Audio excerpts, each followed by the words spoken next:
Thank you, Aparna, for a warm introduction. And it's truly nice knowing you from last couple of years. I mean, it feels forever. But the entire experience in NCAM last year was amazing. I met a lot of you, and as well as in action, right? Ayurveda in action. So I'm very happy to be here amongst you all, Ayurveda enthusiasts, yoga enthusiasts, and truly believing in holistic science, a holistic approach of healing. And I would like to start asking some questions. We have Shubha, Bhema, Evangelina, and Baswati. I have seen her. And sorry, I didn't get your name. You have Ayurveda Association of Florida. Oh, Kiffy. Kiffy, yeah. So I just wanted to know how many of you have been practicing yoga. నాకు అలవాట్లేదు. Maybe someone So can mute.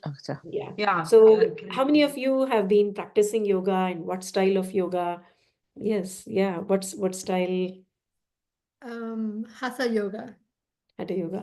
Hatha Okay, yoga. excellent. And how about Kiffy? Same Hatha yoga.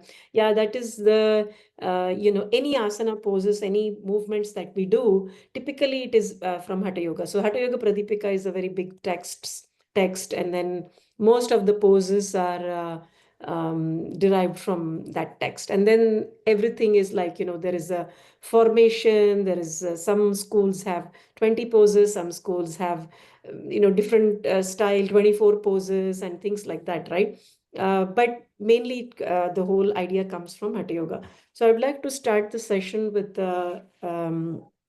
salutations to Patanjali Maharshi. So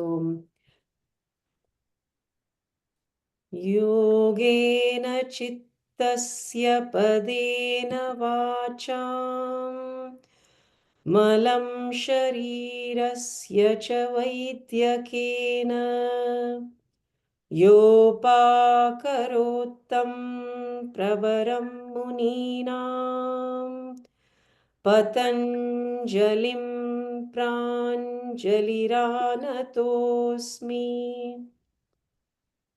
So it's a beautiful mantra to bring in the salutations to Sage Patanjali, who brought the whole composed. Actually, he never says he's the inventor or anything like that. So the truths were there. He just composed it together. So today the topic is metabolic disorders and diabetes. As the type 2 diabetes is what I'm going to be talking about, one of the case. And one case study. I mean, of course, there are several case studies in the past many years. However, there is a beautiful understanding of integrated approach to yoga, because many people, when you teach, oh, I teach yoga, does it mean you do yoga throughout the day? That's how people ask. But there are so many different forms of yoga, not the style, but the forms. Like there is a karma yoga, there is Raj yoga, there is bhakti yoga, jnana yoga, and that can happen throughout the day. So we'll just spend about very quick few minutes on one slide deck, and then I'm going to do take a case presentation, and then we will go on the mat and we'll practice some, especially for metabolic disorders, how to activate the deep inside pancreas, and how to bring in blood circulation, how to relax that, because relaxation is the key in yoga. So let us go straight into those slides, and I'm going to, and anytime if you have any questions, feel free to stop me, and I'm going to start here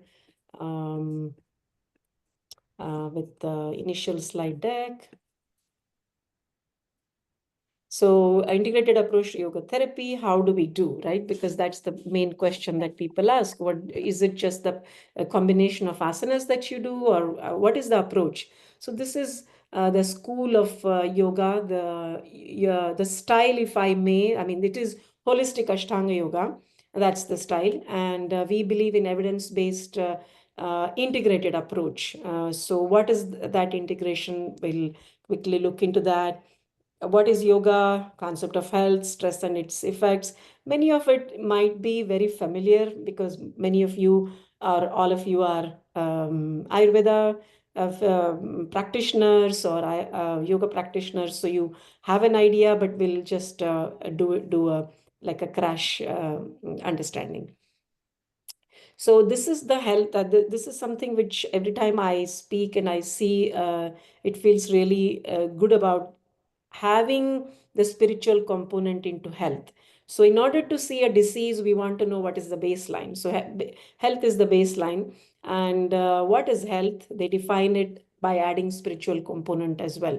So 1984, there was a draft resolution. WHO, the World Health Organization, does recognize it's simply not absence of the diseases, but it's also the overall physical, mental, social, and spiritual understanding. In Ayurveda, very, very important to see this also, right? So it's complete balance in all the components. That is health. What does yoga talk about? So this is the understanding, or one of the understanding, right? Like if we, as teachers and as yoga students, if and as yoga clients, um, if we understand this, then the whole yoga therapy concept will be very, very easy. So the existence is in the 5 dimensions. So these are not like watertight compartments. We exist as our physical body, the vital body, which is the energy, the mind, intellect, and the bliss. So and they coexist, right? So at any time, we're all five of these things. So this is the Panchakosha model that we say: Annamaya Kosha, Prana, Mano, Vijnana, and Anandamaya Kosha. So the concept of Vyadhi also, I'm assuming it's very, very familiar to all of you. Yoga Vasishtha talks about the Vyadhis, and then there's Adhija, Anadhija.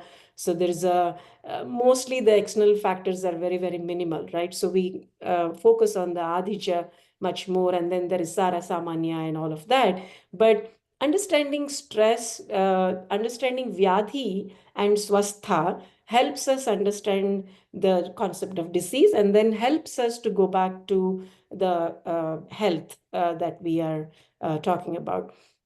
So I'm going to have you look into the human function curve, which is there is a good stress, there is bad stress.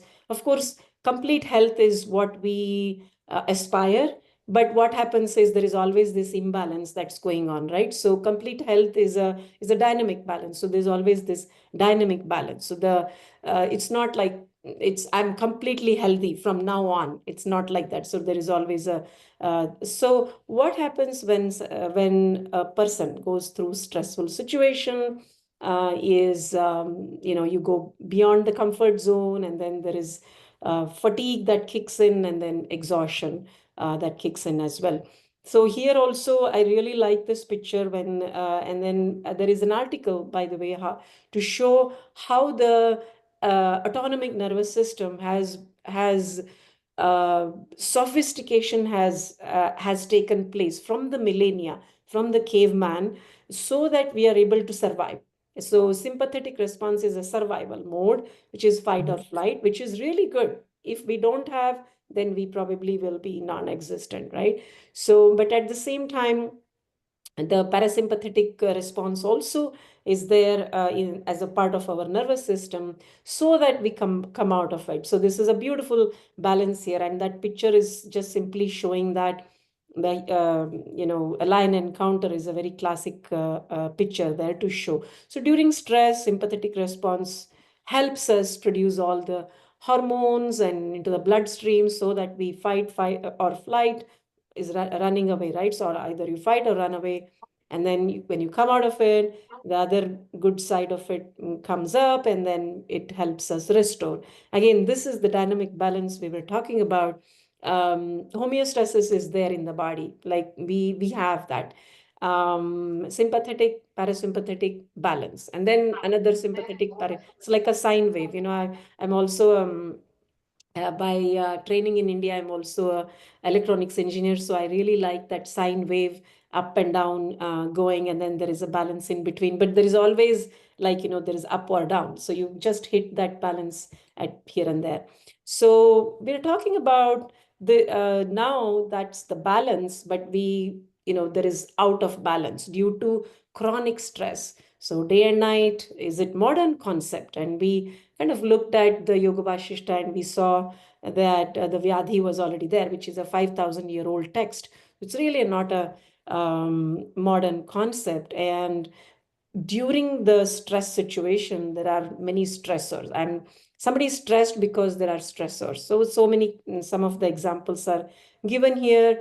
Coping strategies, fine. Non-coping strategies, breakdown and disease manifestation. And in yoga, I mean, it's important to understand this so that we know how yoga can help and how all the other therapeutic practices can help. So during the chronic stress, if it is one day, there is a dynamic balance, and we are happy and getting back to our normal life. But one after the other, it's like throughout the day, if we go ahead and write down what all we do throughout the day on a typical day, it's like, I mean, you are in a traffic or maybe going to work, there are deadlines, there is coming home, and then home chores and children, spouse, and then it goes on and on. And there is hardly any break time in between for the parasympathetic response to kick in and give us the rest and digest kind of experience. And it goes on, and we are talking about like days, weeks, months, years, and sometimes many years. So as the age and time goes on, the stress buildup happens, and sometimes the new gradients are formed. Some people walk in for yoga therapy, and they say, maybe at age 50, 140/90 is my normal blood pressure. So that's the new gradient. I mean, that's what my doctor says. 140/90 is normal. So in that way, um, so initially, like in the initial stages of stress manifestation, some high blood pressure, like increased blood pressure, outbursts of anger, lack of concentration, recklessness, all these are initial manifestation. Then this initial manifestation will go on into becoming chronic. And where does it break, right? So we want to know why is one person suffering from diabetes? Why is one person suffering from migraine, allergy, cancer, back pain, any other tinnitus? We have like yesterday, we got a call from a person with tinnitus, like bringing in ears and all that. So in what we say is, because of the genetic disposition tendencies, the weakest link gets broken, right? So a rubber band is stretched, and if we keep on stretching the rubber band, wherever the weaker area is, that's where it breaks. So that's why we have these all different flavors. But going back, the speed in the mind. So stress is a speed in the mind. So that speed in the mind can solidify into the body. So in the mind, as the thoughts are sped up, thoughts are there in the mind, it's more like a gaseous state. It has a higher degree of freedom. Then slowly it percolates into the prana, so energy. And in the energy plane, the degree of freedom is about like liquid. You pour the liquid into a glass, it takes that shape. So the degree of freedom is a little less. And then as it solidifies, and any weaker area it grabs in, maybe diabetes and maybe hypertension, wherever weaker links are there in the bodies, we all have genetic tendencies. So it settles down, then it's like a solid state. So it becomes a little harder when it comes to the solid state. However, in the mind, we had a good degree of freedom, but we from the mind, it slowly starts percolating, because we don't even know, like a frog example, right? So a frog thrown in a hot water jumps out quickly and saves its life. But at the same time, if you increase the temperature of the frog in the water, increase the temperature of the water in the frog will just one day dies. That's what they have. So which means it's a slow poison. slow poisoning. So chronic stress is something like that. It's slowly eating up, and we don't even know that it's eating up. And then we start blaming, my spouse is a problem, children are a problem, oh, the weather is a problem, things like that. Allergy, especially this season, right? So I see a lot of people suffering from different allergies. So the mind plays such an important role. The stress is a problem. Stress is a problem means that those are the situations only. But stress itself, when we see the definition, it's a response to a demanding situation. That's the dictionary definition. What is stress? Stress is response to a demanding. So response to a demanding situation. It's not the situation itself. So you can respond or you can react as well. The good news is we talk about how yoga can bring back, going back to the blissful nature. So yoga itself is defined as many, many different ways. Huge, the yoga, Patanjali Maharshi defines Chittavritti Nirodha, and then Bhagavad Gita, tons of definitions there, right? So its simple definition is yoga is conscious process of going back to your stressful, bliss-free or blissful nature. So conscious is very important, and stress-free, blissful nature. So Ananda is the nature. Our nature is happiness, and going back to that. So it's like yoga is a homecoming. Yoga is like we also call the process itself is called as pratiprasava or regression. So you regress back to your nature. Ananda is your nature. So we have to find that Ananda through the practices. So watching the breath, watching the thoughts, and parasympathetic. Interestingly, many doctors, especially our chapter president is a neurologist here in Dallas chapter, and he always talks about, Savitaji, there is no medicine for to activate the parasympathetic nervous system, right? So there are medicines to calm down the sympathetic tone, but there is nothing that will activate the parasympathetic system. So the only way is the self-help and these holistic techniques, and of course lifestyle as well. So in just a quick mapping of yoga and sleep, of course, we want both. Sleep is good. Sleep helps with the physical exhaustion. It's definitely needed. We're not saying that we don't need sleep, but in sleep, we don't have much control, right? So in yoga, you have control. How can you relax? What is the depth of your relaxation? So you can control in yoga. And a lot of studies are done. Cyclic meditation is one of the studies, and they have shown how the basal metabolic rate itself reduces. The requirement of energy in the body itself reduces. So which means more efficiency. The same car, you fill 2 liters, it can go fast, and same car with you fill 2 liters, it will go at its own pace. So that's how we look at both. And of course, exercise is very passive. Again, because you can have something in the ear and you can be doing the exercises, works at the muscular level, but here yoga works at the autonomous nervous system. We talked about the parasympathetic response as well. So in yoga, it stretches and loosens, and in exercise, it contracts and strengthens. Recently, we got one client, and we are working on his mind-related issues, and goes to the gym every day, very, very strong person. But at the same time, the core, his breath is already, like as you breathe in, you have your belly bulges, but for him, it was exactly opposite, and he's 45-year-old. So what happens there is when you're doing your core exercises, you keep your core tight. So the abdominal muscles lose their flexibility. So whereas when you do a cross training, so that's why we say don't stop your gym, but add stretches and mindful exercises, pranayama, and as well as some unique things like inversions, right? So I'm going to skip some of these things. So what is yoga therapy? Yoga therapy, the International Association of Yoga Therapists defines, they set educational standards for us.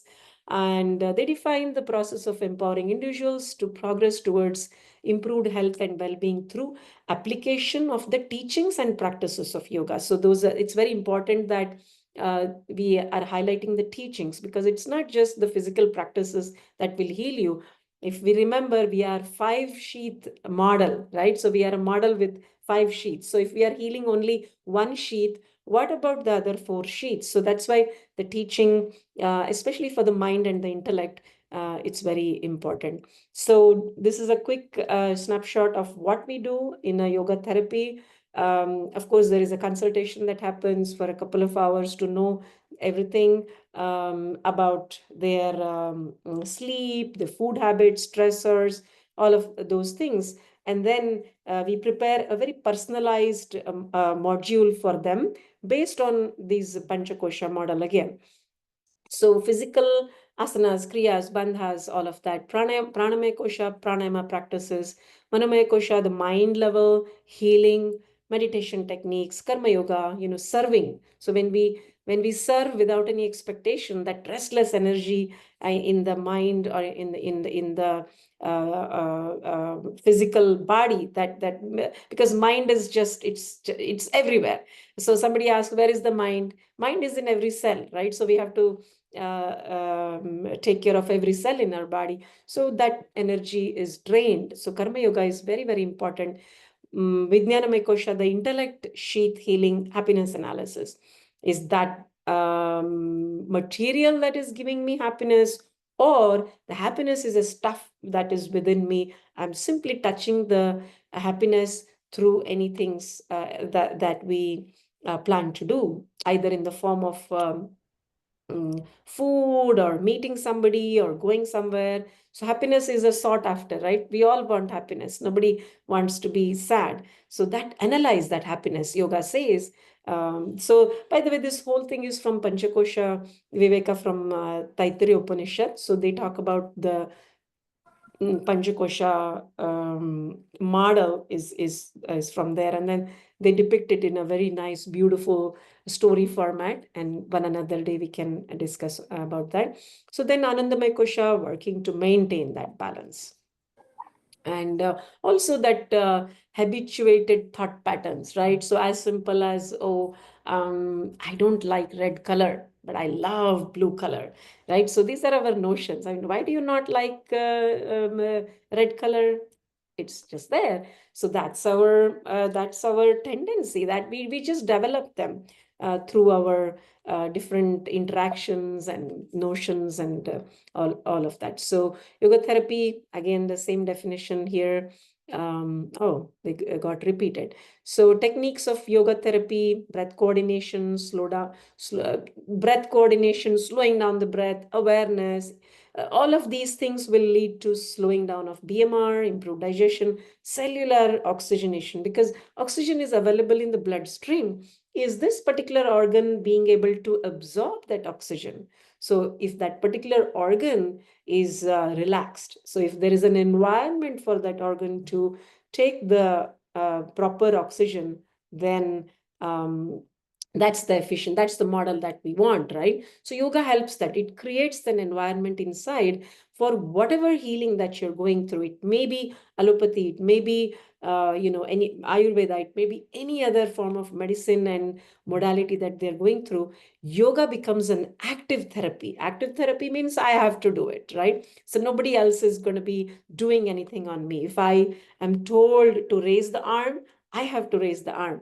I'm told to breathe, I have to breathe. So that's called as active therapy. So it beautifully fits in any modality that and acts as a supplementary, complementary therapy. So again, some techniques are continued here. Visualization, a lot of visualization, especially back pain. And even for diabetes, we do that. Like when we do the deep relaxation, we talk about visualize your pancreas. So mind our body, right? So whatever we think in the mind, that's what the body follows. Body is like a follower, mind is the leader. So that's how we use the mind. We use the thorn to remove the thorn. So use the mind itself. Mind is a problem right now, but use the mind to heal the mind. So, and then, yeah, just we looked into happiness analysis, yoga for sleep. Well, this is what do we do in yoga for sleep, right? So again, just like a more like a high level. I mean, of course, there is a lot of practices, typically from 3 months to 6 weeks to 3 months is minimum. We give the yoga therapeutic sessions, and 3 months is minimum for them to see the permanent changes, and having them practice up to 1 year. So practices like yoga nidra, which is deep relaxation, pranayama. For metabolic disorders, some of them we will experience today, and mindful eating and all of that, right? Because the doctors keeps on saying, oh, you should not eat that sugar, but where will you get that mind from? You have to go into your own deeper quiet zone in order to quieten, in order to feel that quietude. Otherwise, the mind always wants something. When somebody says don't eat, we want to eat that. So through these practices, you're developing that awareness. Yoga, we call it as yoga on the mat for an hour a day, yoga off the mat. It continues for the rest of the day. And then building that habit for 3 months, it becomes, new habit for you. They talk about neuroplasticity and brain being, our nervous system being plastic. Means what? Different pathways are created. It's not that we develop new neurons, but the existing neurons make different connections, and those connections help us. So yoga, the meditation helps with different forming those neural pathways. I'm going to skip some of these things. I mean, of course, there is a lot of, so I'm going to stop here and ask any questions you may have, and I will present the case in like just 5 minutes, and we'll practice some techniques today. Can you just go back to those last slides so we can see them? Yes, Those please. Yeah, metabolic disorders you showed, but then after that you skipped very quickly. Okay, I will do that. Let me go back.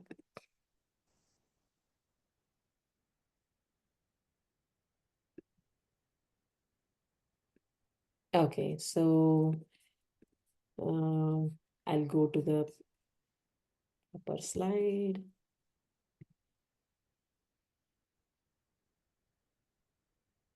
Yeah. So this is metabolic disorders, a lot of fast-paced practices, because pancreas is inside, like behind the stomach, right? It's a little deeper organ. So we cannot touch the pancreas. I mean, we cannot touch the pancreas means with superficial practices, we may not be able to handle the organ. So what we do is deeper twists, lots of deeper twists, and a lot of abdominal practices, prone pose practices. So we have standing, sitting, prone, and supine. So 4 categories of asanas or postures. So we focus on a lot of abdominal practices, and but many people also come with 2 things, right? So it's not just diabetes. So there is high blood pressure, there is back pain, there is knee pain. So then we modify quite a bit, use a lot of props, and go do restorative practices as well. So like longer holds with opening, like hip opening, forward bending, relaxation, like shavasana, corpse pose, and things like that. So then the pain management, again, it's not just, it's a very few points are there, but there are a lot of things that we do. Especially in pain management, we go a 3-prong approach. Start with pain management itself. So because you cannot go to the stretch and strength until the pain is subsided. This is the best area. What we do, and even in the metabolic issues also, what we say is like, yoga is not a standalone modality. Yoga therapy is not a standalone modality. So if they are taking medicines, they have to continue to take the medicines. And we always encourage them to go to the Ayurveda Ayurveda therapies as well. That helps them cleanse, that helps them rejuvenate the organs, and gives that another baseline for them to start, because awareness needs all of these things, right? So, and then pain management also, we always ask, since a yoga therapist is also trained at least 50 to 60 hours of Ayurveda, just to understand, not to do any Ayurveda practice or recommend anything or tell anything, but we know when yoga therapist knows when Ayurveda can be a very good healing. I mean, as far as I see, most of the people, when they come for yoga therapy, we recommend them like Kati Basti, Janu Basti, Hriday Basti. So all of these things are very, very important for them. So pain management, we start with that. And then, and we also know that, those can give you an analgesic effect. They need an analgesic effect without any side effects. So they come back with a little bit of, yeah, the pain is slightly subsided now. Okay, so then we do more relaxation, visualization, pain going away, all of that. Second stage, stretching. So we give a lot of stretching, mostly supine and prone in acute phases, acute to chronic. So then as they feel a little better, a few weeks later, then we go to strengthening.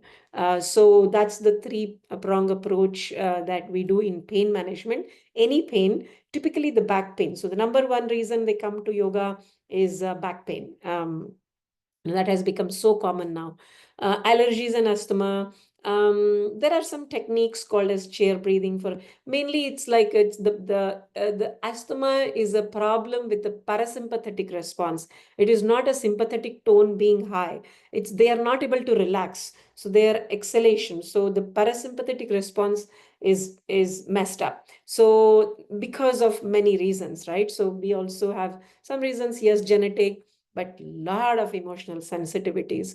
So they're very sensitive, right? So that's why we study the client very, very closely. And then we also have some techniques to help them subside. And, in 3 months, we can see the positive changes as well. Not just these asanas or these techniques, what I showed, but we follow Patanjali's Ashtanga Yoga, which is Yama Niyama, Asana, Pranayama, Pratyahara, Dharana Dhyana Samadhi. So in every class, in every session, we try to bring all the components, what are these yogic edicts? Without practicing Satya and Ahimsa, how can you go to an asana? If you're sitting in a posture, the mind goes into, oh, I have told a lie, or I caused harm to somebody. How can you sit in asana? So that's what Patanjali says. And then after that comes pranayama, breathing techniques. Then pratyahara, withdrawal, and then dharana, dharana is not meditation. Meditation is not samadhi. Meditation is the absorption, right? So dharana is the focus. Dhyana is continuous focusing on that object. So one object, continuous focusing, absorption happens at some point if we are lucky, right? That day. Okay, so that was the slide. Is that good? Sorry, small question, big answer, right? So that's I'm so glad that I asked you to do that, because that last part with the asthma and what you said about the pain, that was completely wonderful. It really rounded out the first slides that you gave, because these examples, more than anything, the mechanism that you discussed that gets us thinking, I think is really, quite, at least for me, it's really interesting to think about a different pathophysiology than the usual one that we are fed in the biomedical or the mainstream world. Nobody ever says, well, why is your parasympathetic system not relaxing? So I really want to thank you for presenting those last two slides. Namaste. Yeah, absolutely. Thank you. And the HPA axis, the vagus nerve stimulation. I mean, there is no medicine to stimulate the vagus nerve, the relaxation, so that gut and brain relation. And they talk about so many things, but the healing wise, the doctors themselves, by the way, tomorrow day after tomorrow, we have a science-based yoga retreat. We are offering in Dallas and online as well. So a lot of doctors are going to come. They are going to talk about yoga, and they are also practitioners, yoga practitioners as well. So yeah, if there are any questions, I also want to talk about one interesting thing about yoga is because there is no invasive, and we don't even touch the client, right? As a yoga therapist, we don't even touch the client. So we just give the practice, do the practice, and get it done. We are not licensed, just like Ayurveda. We are not licensed, but we are certified. So that helps us. And somehow I feel there is a very good a dialogue with yoga therapists and the doctors, and especially in Dallas in the last 3 years, I've been very fortunate. And our chapter president, who volunteers his time, is a yoga practitioner, and he also says, Savita, there is the medicine is like fixing the crack. You have to go to the bottom of it. So he also is a believer of yoga Ayurveda. He practices himself, and he also recommends it to the clients, his patients, whoever are. So I think as a Ayurveda practitioners, if you also have a yoga therapy knowledge, it will be so good. And it's very easy to interact with the doctors, the medical providers as well. And I'm also happy that I'll be speaking at NAMA conference. It's happening right here in our city, Dallas Metroplex in Irving, on 2nd, 3rd, and 4th May. And so, yeah, if you have any questions, we can, I really don't want to take too much time for that case presentation. We'll do some practice, especially the bandhas and the twisting, and a little bit of relaxation we can experience. So the case study, I mean, again, there's a slide deck, but I'm not going to use the slide deck. I'll do more eye contact here. So this person in mid-40s comes to yoga therapy, and fortunately, his doctor was very supportive of him trying out different things. So he goes to a nutritionist, then he decides to come to yoga therapy, and he had already changed his lifestyle and reducing his carbohydrates, watching them. And I think he also had a continuous monitoring device, right? So they monitor the sugar, the continuous monitoring sugar device. He had a patch on with him as well. So he was monitoring which was working. So very, very, very driven client. He comes to us, yoga therapy, we start for 3 months, and very sensitive, very shy. He didn't even want anybody to know that he's doing yoga, and he has diabetes, type 2 diabetes, and his A1C was 10. So the normal is about 5.5, 5.6. His A1C was 10. And then he started doing everything else continues. And that's why I want to emphasize that yoga never works in a separate, as a separate dimension. So you have to put it into context with everything. And then he started, I mean, I even had recommended him to go to Ayurveda, but I don't think he did. But he did continue yoga, a lot of relaxation, all the special techniques and all of that. And slowly, after like 4 to 5 weeks, he comes and says his and by the way, he was an insulin dependent, so he used to take injections. So slowly we started seeing that his insulin, and his doctor was very, very supportive. So he used to probably go very, very frequent to the doctor and show and have his blood check and blood work check, mainly the A1C, right? So slowly started going down to 7. Then it came to 6. So I think around 7, when it came down, the doctor stopped his injections. He went on pills. So no more injections, no more insulin dependent, but it is just metformin. And then after that, slowly, as he continued, his requirement of the units of insulin came down, and then of course to that metformin. And then after that, he was close to stopping, and he finished his sessions, and then he went back with a lot of um, awareness, because so many people, when it's like a reality check, right? So right now we are just doing whatever. Then when we are aware of what we are doing, that the hard reality comes out, right? Oh, am I thinking so bad? Am I so bad? I feel everything is good, but suddenly I see the dark side of me, right? Or the real side of me. Dark side is the real side, by the way. So, and then he just after that 3 month workshop, or one-on-one, I mean, we did a lot of one-on-one sessions for him, and then he went back, and he was absolutely and I emphasize that it was a lot of collaborative work with the doctor.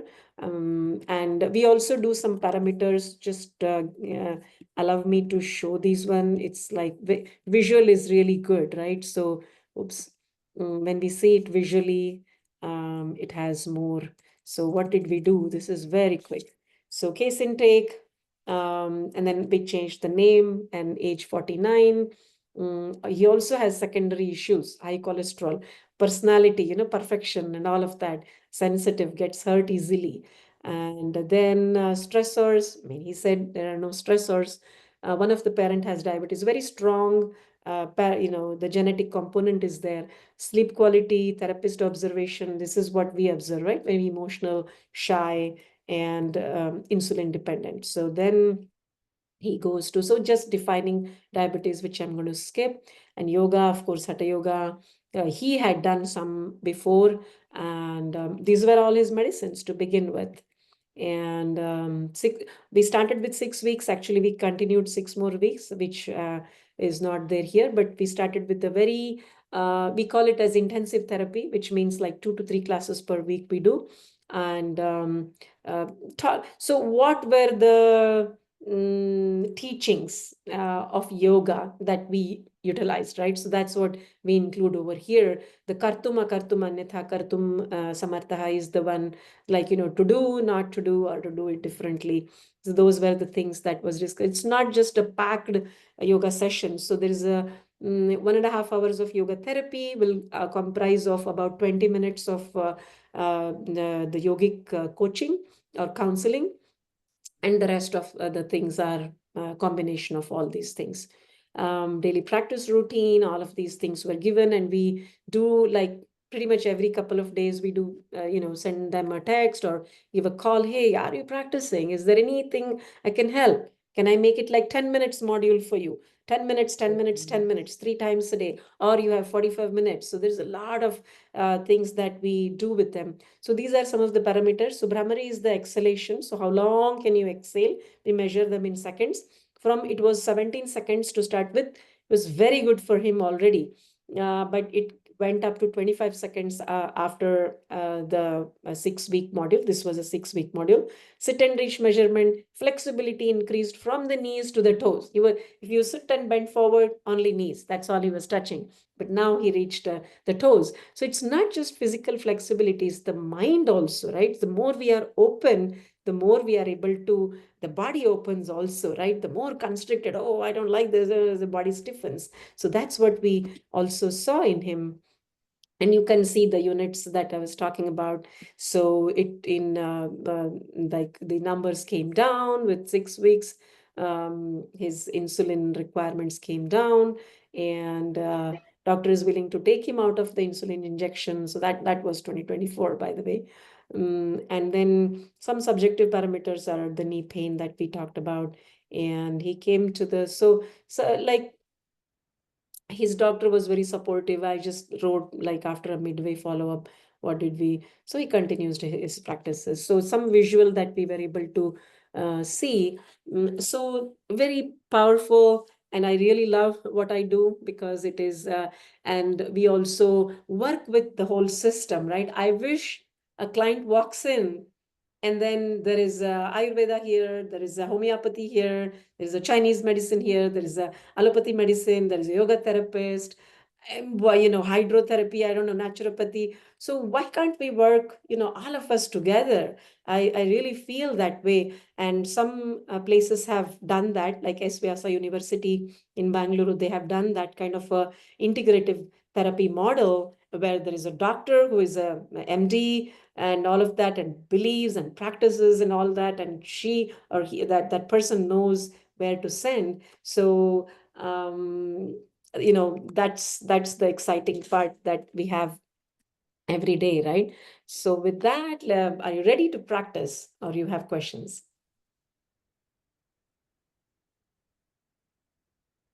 I'm sorry, I really rushed. I felt like I was rushing through. No, Keeping you in did a mind that great you're job. all practitioners, so that's why I didn't go too deep into each and every slide. Yeah, Aparna, you were saying. Yeah, no, I have just written a message to everybody in the chat. that if they have any questions, they can either unmute themselves or they can write in the chat so I can read it out for you.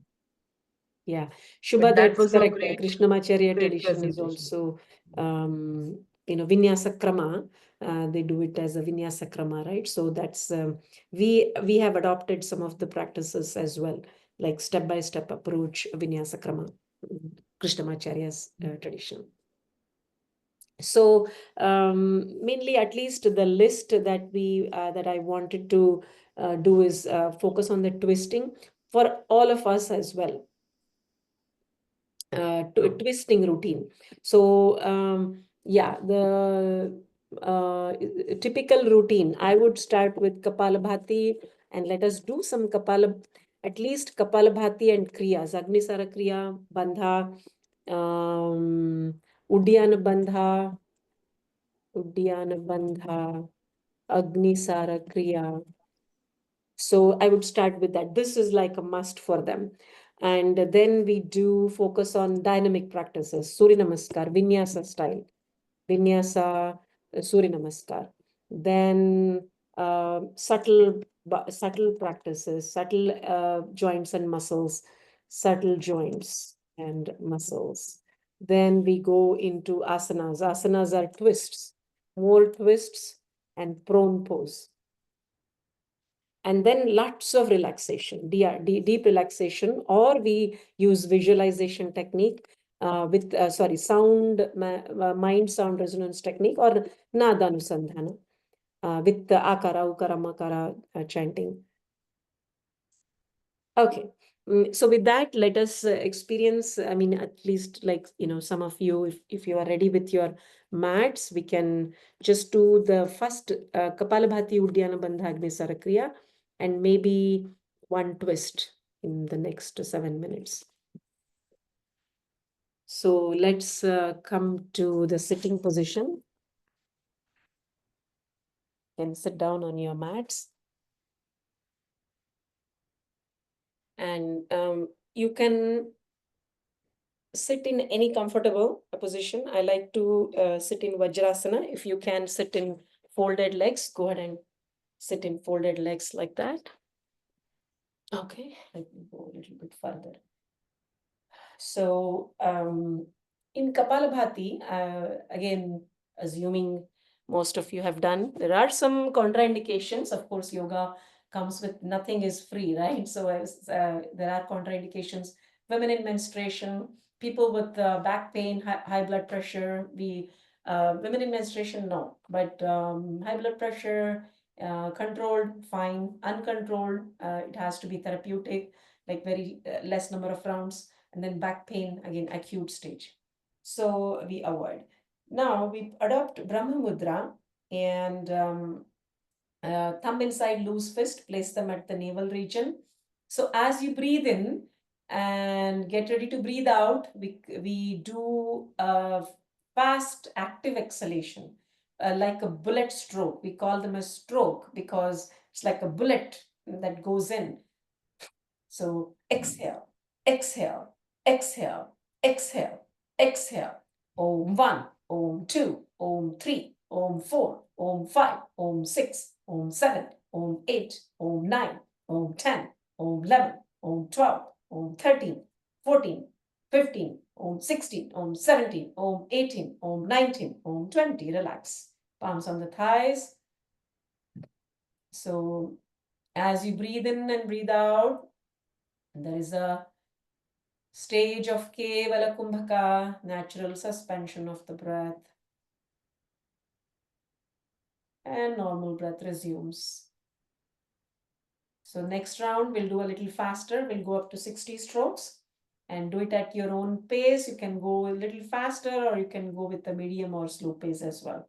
So remember, active exhalation, passive inhalation. We will not inhale. So it will happen. I mean, we will inhale, but we will not struggle to inhale. Take a deep breath and begin.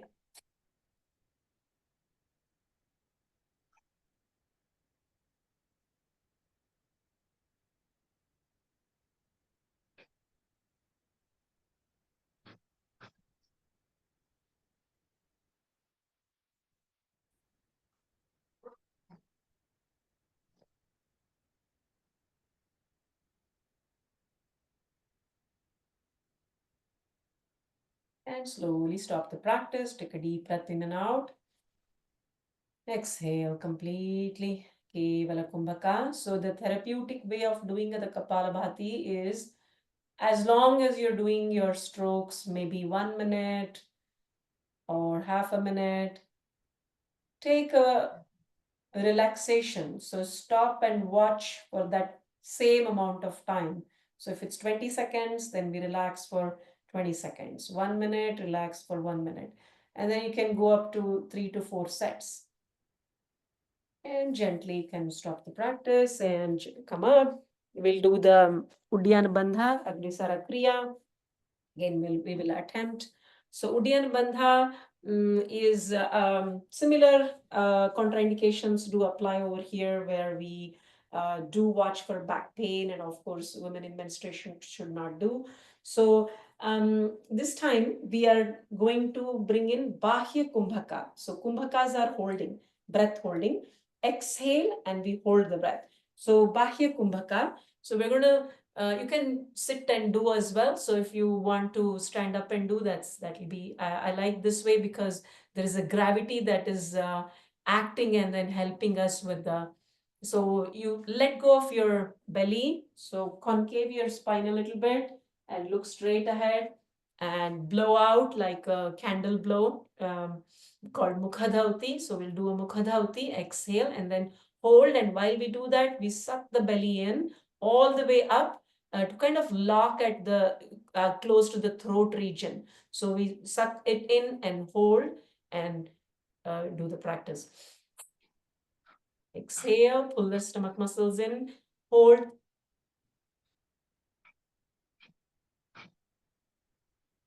Three, two, one, release.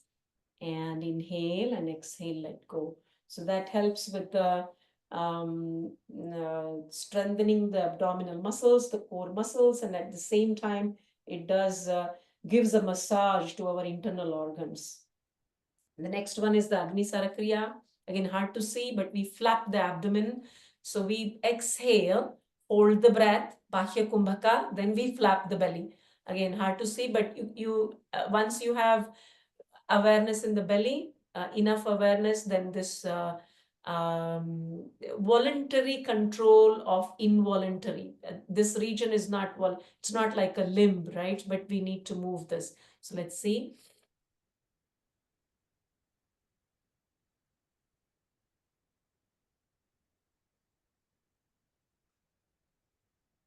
And then when you're done, you release and inhale, come up, exhale, let go. Relax completely. So we're going to do one twisting pose, and in next 2 minutes, we're going to wrap up and spread your legs to the front. Bring your right leg, bend it at the knee. Take the right arm, I'm going to sit this way. Take the right arm behind your back. Wrist at the center line. Fingers are pointing away. And inhale, take the left arm. I'm going to do a little bit of deeper Vakrasana. So in Vakrasana, we're going to take the forearm up, elbow to the knee like a fulcrum, and then dropping the forearm down, catching hold of the ankle, twisting the spine and looking back. So in this pose, you can see that your deep abdominal organs are massaged. There's a lot of work here. So holding, sthiram sukhamasanam. So it's not just a passive hold, but we are going to be sthira, which is balance, and sukha, being able to breathe, feeling the happy space. And when you're ready, slowly inhaling, exhaling, letting go the right leg, left leg bent, same thing. We'll repeat with the left hand going back, right hand coming up. Dropping the right forearm down, catch hold of your ankle, twist your spine, and look back. It's a lot of work at your belly. Normal breath, smile, and hold. And asana benefits you feel only when you hold. So sthira sukhamasanam. So for the interest of time, we're going to let go and relax. So as you As we close the session, we're gonna just do a Bhramari 3 times. Sit comfortably with your back straight. Bhramari is the humming deep breath. Lots of practices, and again,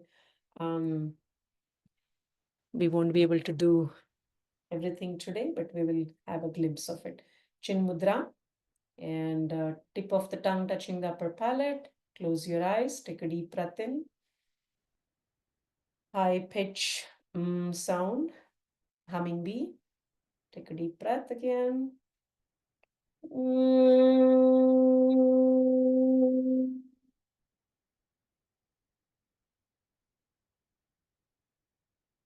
Two more rounds, breathe in.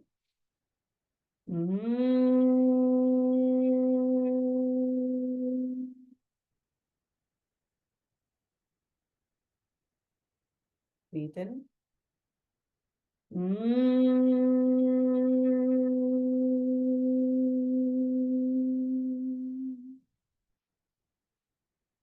Feel the quietude after the practice.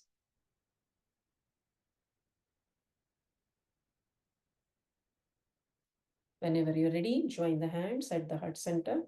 We'll do the closing mantra. Om Sarve Bhavantu Sukhinah. Sarve Santu Niramayah. Sarve Bhadrani Pashyantu. Ma Kaschit Dukha Bhag Bhavet. Om Shanti Shanti Shanti. Rub your palms. Cup the eyes, massage the face with your hands, and you can go ahead and abdomen, lower back, knees, and thank you very much. It's wonderful being with you this evening and going over some of the things, and I hope you got some takeaways from the practice and maybe reinforced your ideas and thoughts and your practice and your beliefs. So I was very happy to be part of this team, and thank you, Aparna. Thank you, Ayurveda Association of Florida. Yes, thank you, Savita. Rupali could not join us, but I think everybody that had signed and could not join, we will share the recording with them, and it will also be available on our Florida Ayurveda website. We have monthly webinars. Every month, we are bringing great teachers and great presenters with case studies. So please continue to join us on these webinars. Thank you so much, Savita. It was a great information. So much of things, so many things about yoga that you have covered. Really amazing. Thank you for Especially the case presentation. I think everybody got inspired by listening to you about how yoga can really make a big shift in the diabetic patients. So this is something we really need to spread as Ayurveda practitioners. Yoga is really something we have to incorporate in our suggestions that we make to our patients. It's a nice alternative to Ozempic. Exactly. Yeah, that's true. Without side effects. Yes. Exactly. Thank you so much for showing us, actually showing us and not just telling us. That was very helpful. Yeah, I thank you all, and I also thank our organization Yoga Bharati to be giving me this platform to excel in what we are doing, and of course the Ayurveda platform as well. Yeah, and we wish to have you back for our conference and Yoga Bharati to be to collaborate with us in this year's conference. That would be really a great thing to join hands and do the Ayurveda and yoga together in the AF conference this year. Yeah, absolutely, Aparna. That's really nice. I enjoyed your work and the beautiful community that you have and nice weather in Florida. Right. So yeah, beaches and all that. Yeah, thank you Okay. so much. I appreciate all of your Hey, time. namaste. Thank Namaste. you.